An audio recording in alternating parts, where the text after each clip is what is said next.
depan bos sama bos.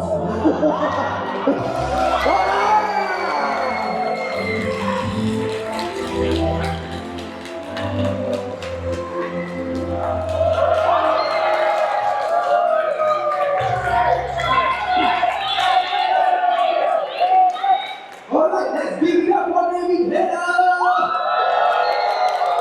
Alright, when I say sorry, you say sorry, sorry, sorry.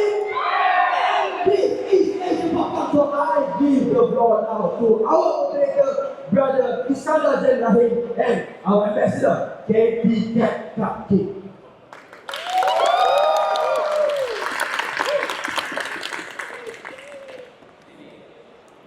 Point out pause and pause. Amazing. You all look awesome. We kept you waiting, huh? Buat kau tertunggu, huh? Nice. Memorized a lot. I did, now I've got it now. Okay, for today's panel, we're going to touch on his career beyond stage. So beyond his voice acting, we're going to talk about his acting career, his writing, directing, right? Yeah. So it's a well-known fact that people know you for most of those things, but you've been part of people's life for so long. Some people know you from Hayter, from X-Men, and of course Spider-Man. I mean Captain America and Spider-Man. Right.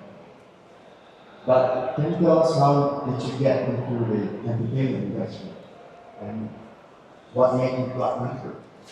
Yeah, so my whole life, my family and I moved all the time. So we would move every year or every 6 months. My dad worked for a big company and we just got sent all over everywhere.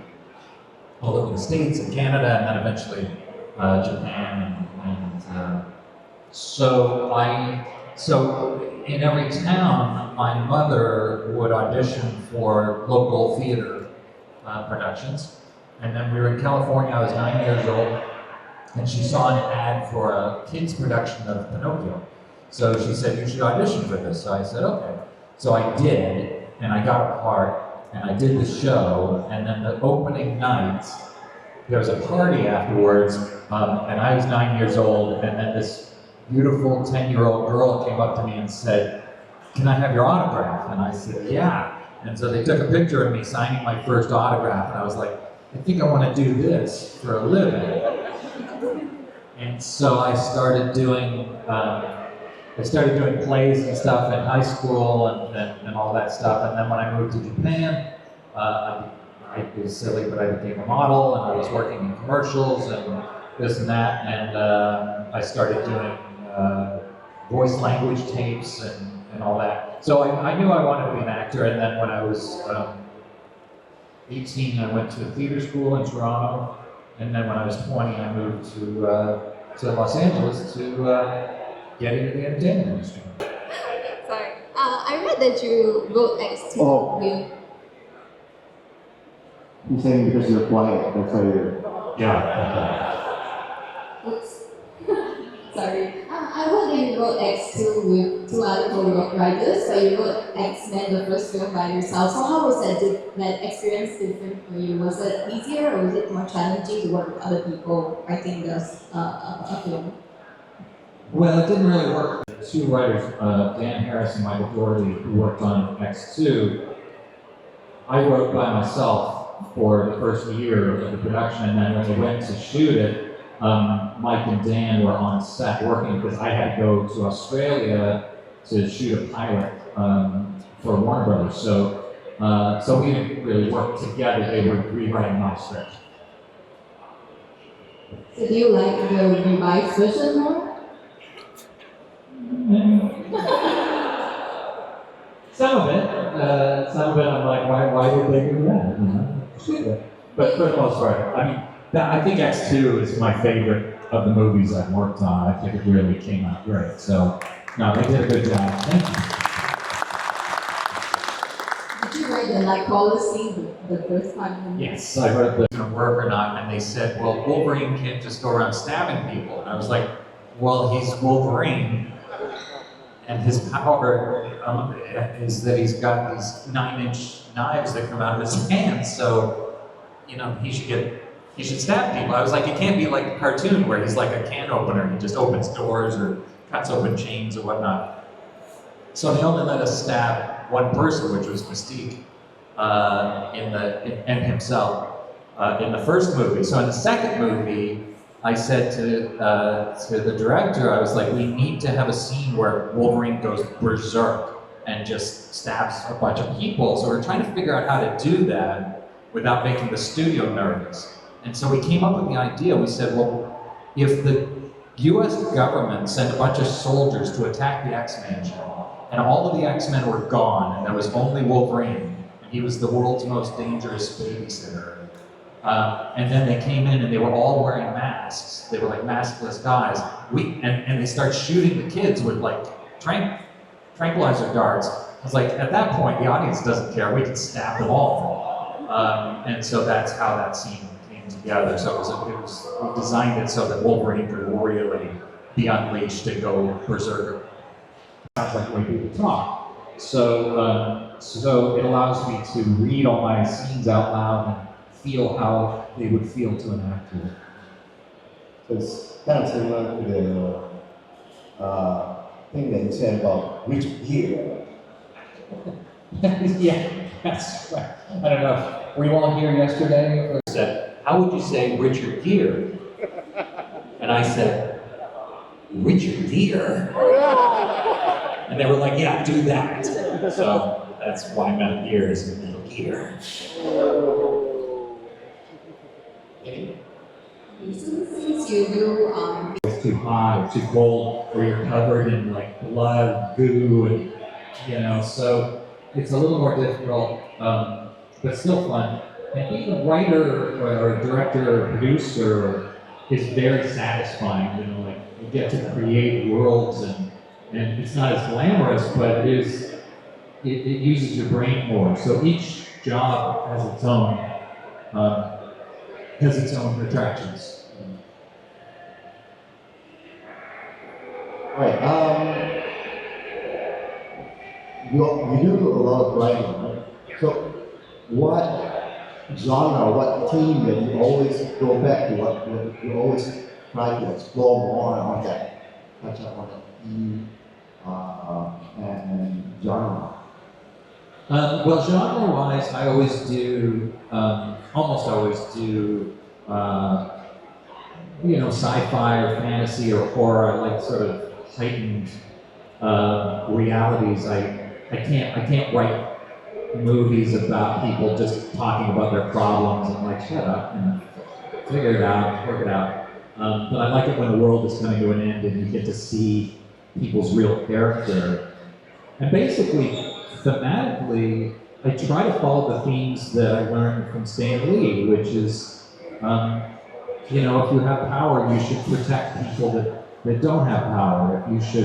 If you're faced with overwhelming odds, you should, show bravery and step up to do what is the right thing. And I think, I like movies that try to inspire people to be better to each other and to protect each other and to not accept the horrors of the world. And so that's basically all of my stories are broken.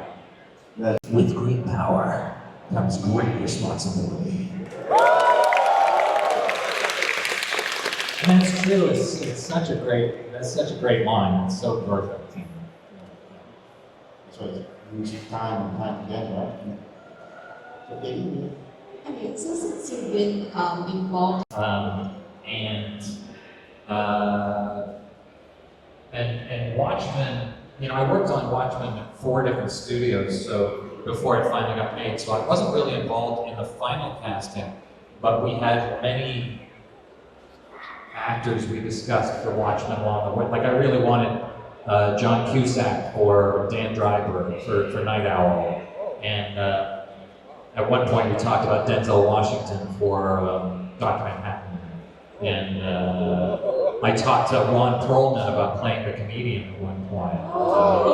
Yeah, wouldn't that have been cool? Oh boy.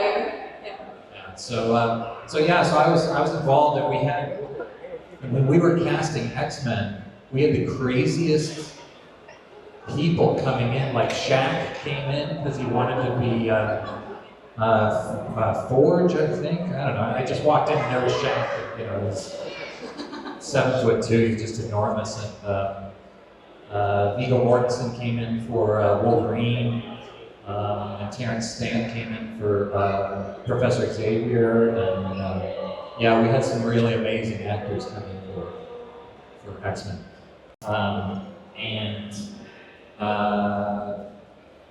And Watchmen, you know, I worked on Watchmen at 4 different studios, so before it finally got made, so I wasn't really involved in the final casting, but we had many actors we discussed for Watchmen along the way. Like I really wanted John Cusack or Dan Driver for Night Owl. And at one point we talked about Denzel Washington for Dr. Manhattan. And I talked to Ron Perlman about playing the comedian at one point. Yeah, wouldn't that have been cool? Oh boy. Yeah. So I was involved, and when we were casting X-Men, we had the craziest people coming in. Like Shaq came in because he wanted to be Forge, I think. I don't know. I just walked in and there was Shaq. You know, he's 7'2", he's just enormous. And Viggo Mortensen came in for Wolverine.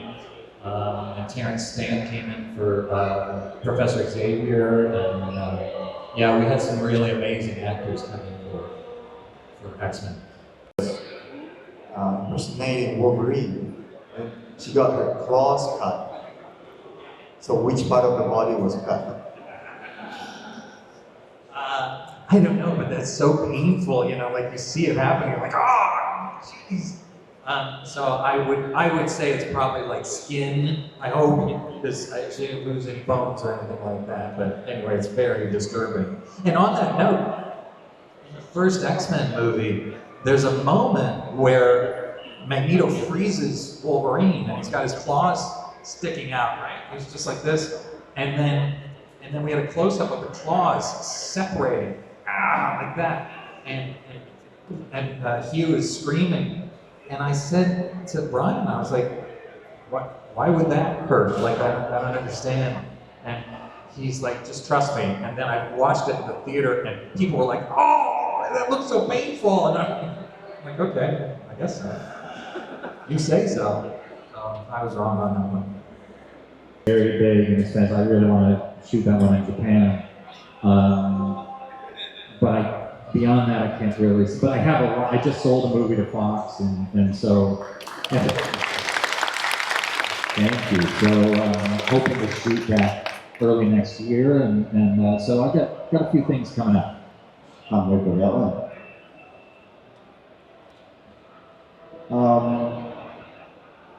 Looking back on your career in both voice acting and also beyond voice acting, which project would you say is the one that you're truly truly proud for? So let me phrase it. One of my favorite voiceover performances is when I played Lupin in Castle Cagliostro.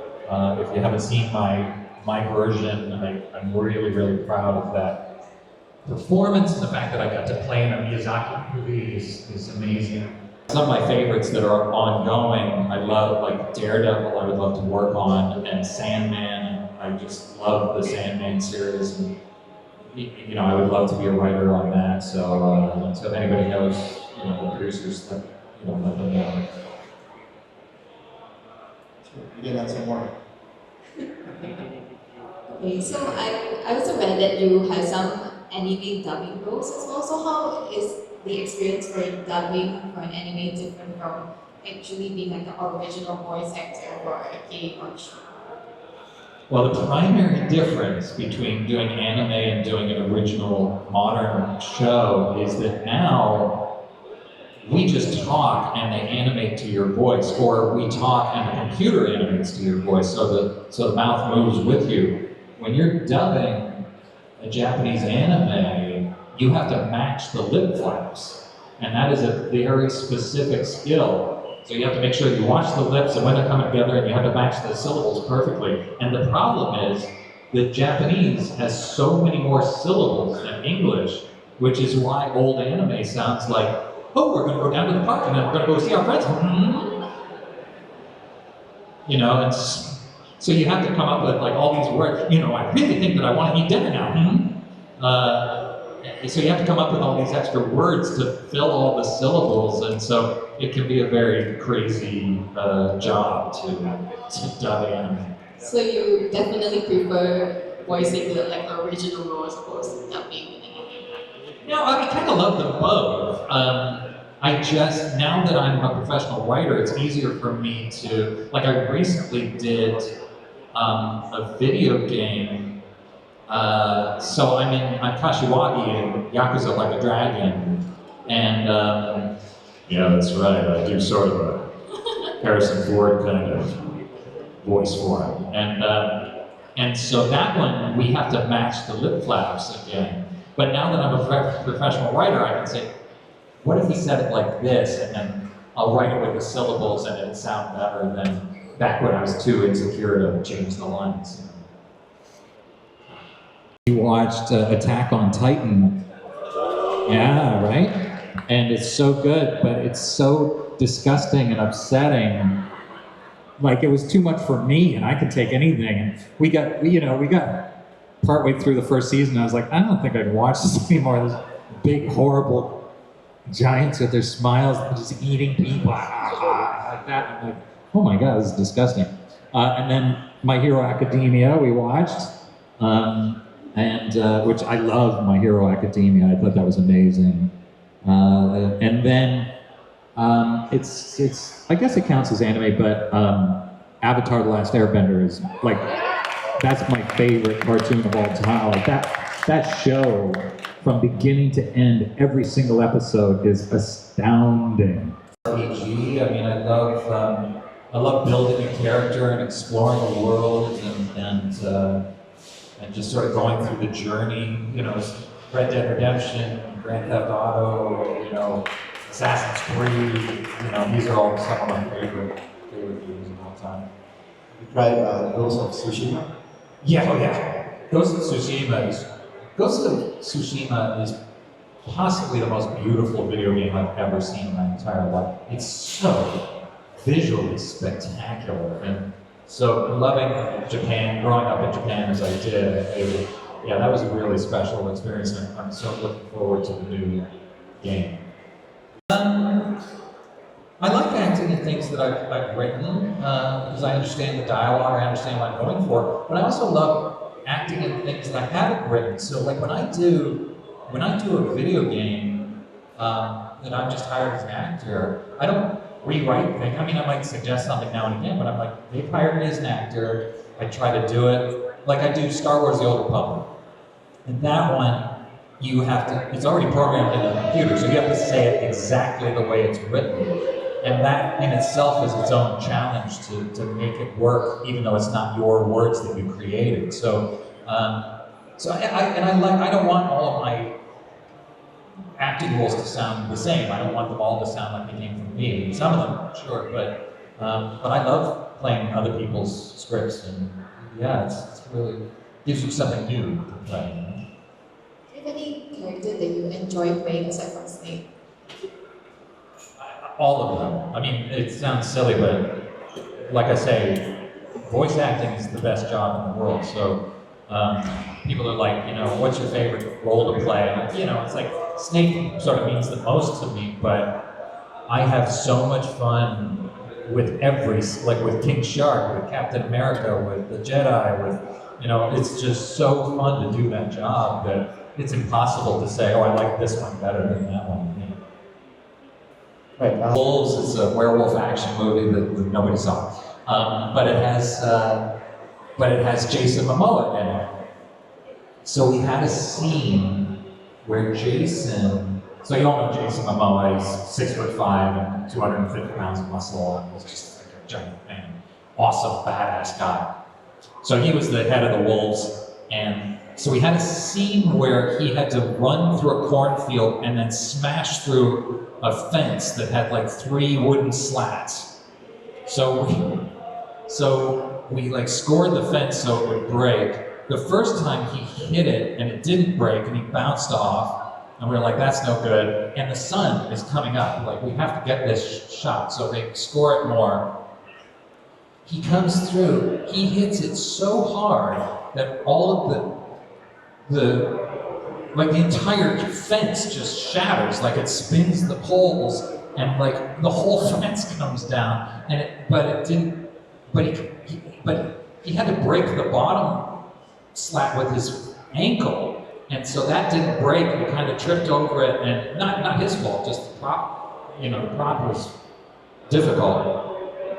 So they had to rebuild the whole thing. We had to do it again, and then so we did it like 4 or 5 times, and we didn't have it. And the sun was up behind me, and over here it was still night. And I'm like, we gotta get it now.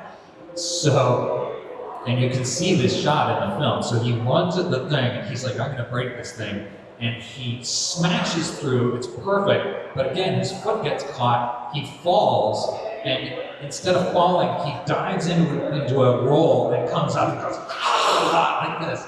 And I was like, you are a rock star. And it's pretty badass. So that was pretty cool. I remember that too. My name is Faradi. Actually, I have 10 questions. That's my answer point 4. Okay. So for the first question, for the Solid Snake series, the Metal Gear series, from Solid Snake to Naked Snake to Big Boss eventually, and then become Old Snake. These characters, these characters that you voice up, you're being inside the game. Does it change you in your life? From your perspective in your life. Like how you appreciate your life and everything and so forth. That's my first question. Yeah. All right, and for the second question, I know I watched the X-Men, the first 2 X-Men movie, and the Watchmen. Thank you. I read Watchmen, the comic book. It was too fantastic. I threw up once. I don't know why. I threw up reading it. Maybe because the story was too good. And then when you translate it to the movie, to the comic book movie, and then I remember you spoke to Alan Moore about it. Yes. You spoke to Alan Moore about it, and I just quick read on it and said, Alan Moore did say it's a comic book, it's not a movie. So when you approach to him, do you get advice for him? You go to every panel, you try. I remember the prison scene, the one the Rorschach go to the food, try to take the food, right? So I was thinking, do you get it, read the panel, and then you tell Mr. Moore, say, can we rewrite this or make it cooler or something like that? That's the second part. That's the second question. Yeah, second. Oh, sorry. Okay, one more. Just like one more. No, just 2 questions. Just okay, never mind. Yeah. Let him All right. remember the questions. And I want to make sure other people get to ask. But, was my life affected by the Snake story? I said this yesterday. Snake and I are very similar, and so I think that's why I was cast. Like, our souls are very similar, so it didn't really change. Well, it changed my life in that it made me kind of famous, and definitely had a big impact on my career. I wouldn't be lucky enough to be in Kuala Lumpur now without it. So that was pretty cool. But as far as him changing my personality, we were always the same personality, really. So not really. As far as dealing with Alan Moore on Watchmen, somebody gave me his number, and so I called him up and I said, look, I'm adapting your masterpiece into a movie. I said, I know you don't like Hollywood or movies or whatnot, but I want you to know how much I respect this book and how much it means to me, and I want you to have the opportunity to tell me, to participate in the story or the creation of the movie as much as you want to, or as little as you want to. And he said, oh no, David, you know, the book is my story and the movie's your story, but if you ever have any questions, you let me know, okay? And so I would call him up and I'd say, hey, Alan, you know, I hope I'm not bothering you. And he literally said to me, he goes, oh no, David, I was just baking some muffins, you know, which was sort of cool. So I asked him, like at one point they mentioned the bestiary. Dr. Manhattan says, I'm going to add this particle to the bestiary. And I was like, I don't know what that is. He goes, oh, you know, the bestiary is a collection of, you know, known particles in the universe. And he'd like say these brilliant things, you know, I barely understood.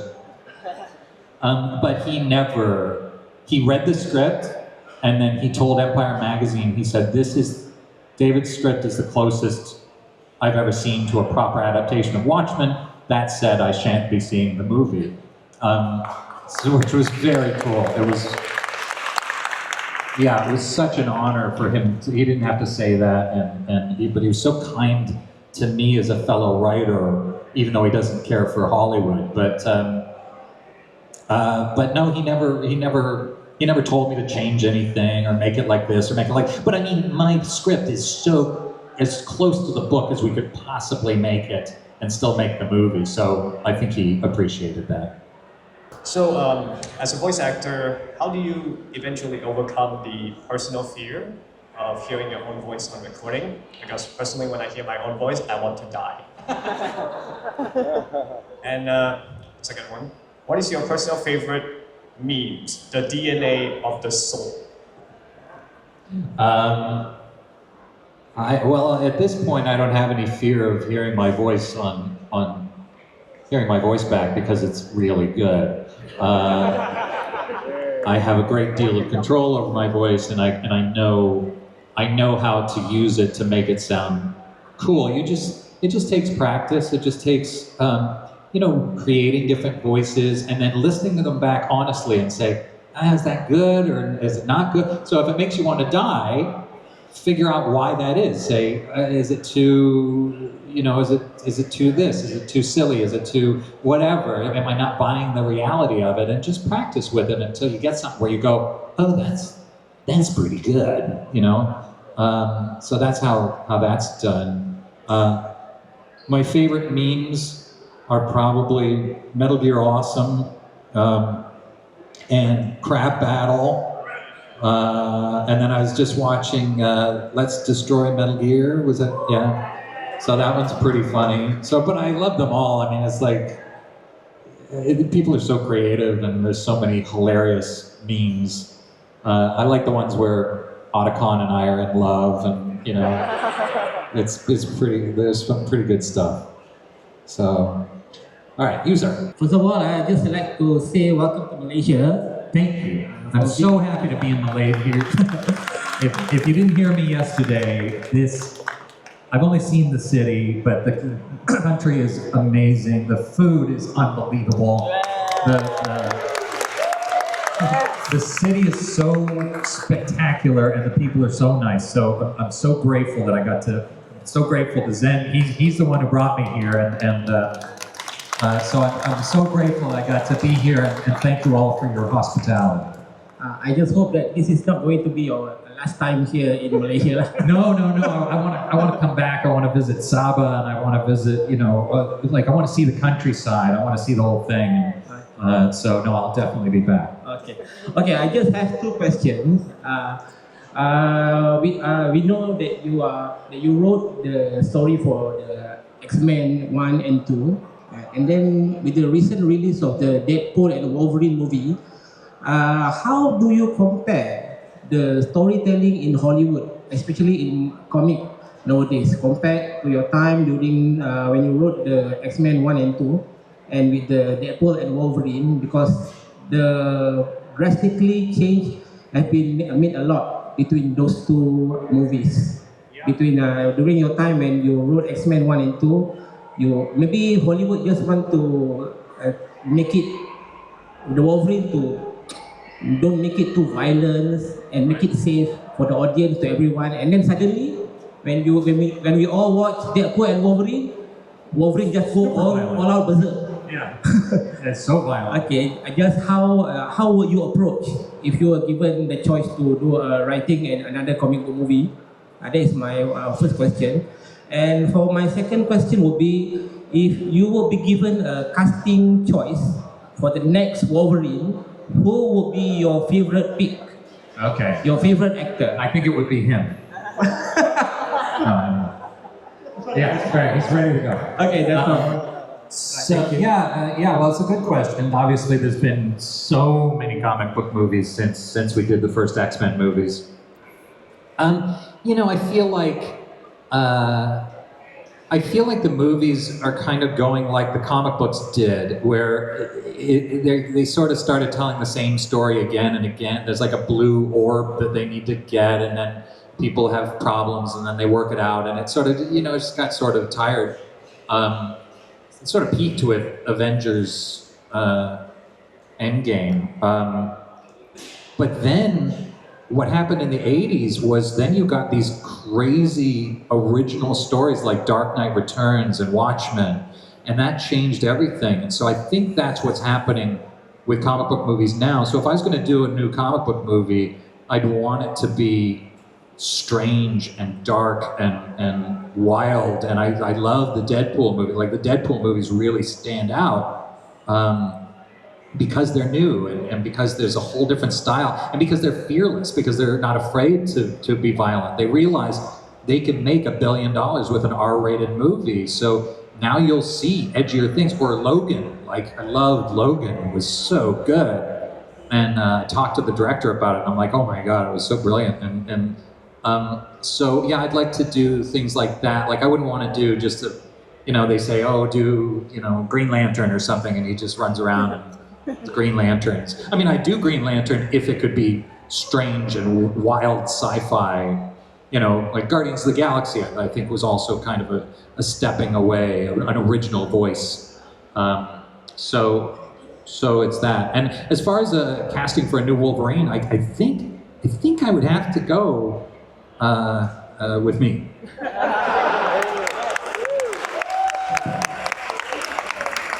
So I just have one main question. You worked in video games, in writing, for like movies, now TV shows. So I was wondering if you'd ever branch out into writing for comics. I know you turn comics into movies, but would you ever turn your words into comics? Yeah, I love comics. I grew up with comics, and I would love to do that. It's a terrible answer, but again, I make a lot of money writing the movies, and so if I took a year off to write a comic book, I wouldn't be able to pay my mortgage, So I would love to, but I'm too greedy to do it. So sorry, it's a terrible answer, but it's true. All right, Jen, bringing our childhood hero. I have a very simple question. I don't know if you're involved with Oscar Isaac's live action Metal Gear Solid. I don't know what's the status on that. That's the first question. And the second question is, which Hollywood actor is the most perfect casting for the iconic character? For Snake? Yes, of course. Again, me, but Other than you. Other than me. Of course you're perfect. I would be perfect, but I know the president of Sony, and he's not going to give us $200 million for a movie starring me. Sadly. The Oscar Isaac movie, I don't know. I think they're having difficulties. The problem with Metal Gear is it's so big, and it's so expensive, and it's so weird. And if it's not weird, it's not Metal Gear. So I think it's difficult for the studio to, just a box. I think it's difficult for the studio to greenlight spending $200 million to make a proper Metal Gear movie. I know they want to, but they're afraid to. So, I don't know how quickly that's going to come together. And as far as live action Snake goes, You know, I always say I would love to see Hugh Jackman do it because I love Hugh and I think he's amazing. I think he looks like Snake and I just love him to death. So I'll say Hugh Jackman. Hi. I just wanted to ask you one question. Yeah, shoot. So recently I finished Metal Gear Solid 5, my favorite game. So I just wanted to know, what's your opinion on the game? I'm sure you played it, right? I just played it. I sort of avoided it for 10 years because I was annoyed at it. But then I started playing it and I was like, oh my god, the gameplay is so good. I mean, I don't know what's wrong with Snake's voice, but the gameplay... I was like, no, that is not Solid Snake. But no, I thought it was spectacularly beautiful. Yeah, I really loved it. Against my will, you know. But no, I thought it was great. I see why people would come up to me and I'd say, "What's your favorite Metal Gear?" And they'd say 5, and I'm like, "I'm not in that." And then I get annoyed. But then now I played it and I kind of get it. So yeah, no, it's very cool game. Thank you so much. In fact, my favorite thing is I was like, why are you able to make your horse poop? Exactly. And then I found out that if you poop in the road, the soldiers in the Jeep will skid out and knock themselves unconscious, and then you can Fulton extract them. And I was like, okay, that's just brilliant, you know? That's like some Kojima madness, you know? In true Metal Gear fashion. Yeah, totally. Yeah, good question. Thank you so much. First of all, welcome to Malaysia. I'm glad you're having a fantastic time here. So my first question is, what do you think of Kiefer Sutherland as Snake in Metal Gear Solid 5? And my second question is there a future possibility for yourself and other of the Metal Gear cast to come to Malaysia in the future? Yeah. Yeah, so I am a huge fan of Kiefer Sutherland. I've been a fan since I was, 15 years old. I think he's amazing. And he did a great job. He's always incredible. The only problem is that Kiefer Sutherland is never going to work for 9 straight months recording a proper Metal Gear game. So like Metal Gear 4 took us from February to October, and so I put in months and months and months of recording, and he doesn't have the schedule for that. So that's why he doesn't talk much in the game. So that's a problem. But he's an amazing actor. I met him in Texas and we got really drunk in a bar together. And my assistant was texting me saying, "Fight him," and I'm like, "No, not gonna do that." It's little, and so I think he's amazing. What was the second question? Oh, the other cast members coming to Malaysia. Well, I know that they would love that, and I would love to see them come here. So it's up to these guys, and if they can make it happen, I would love to come back with a bunch of the cast members and just do a full Metal Gear Malaysia reunion.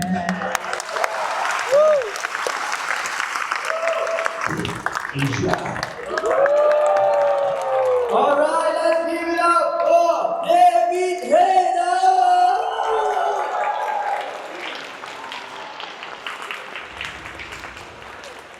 All right, and thank you also to our moderator, Mr. Zain Rahim, and Katy Cat Cupcake.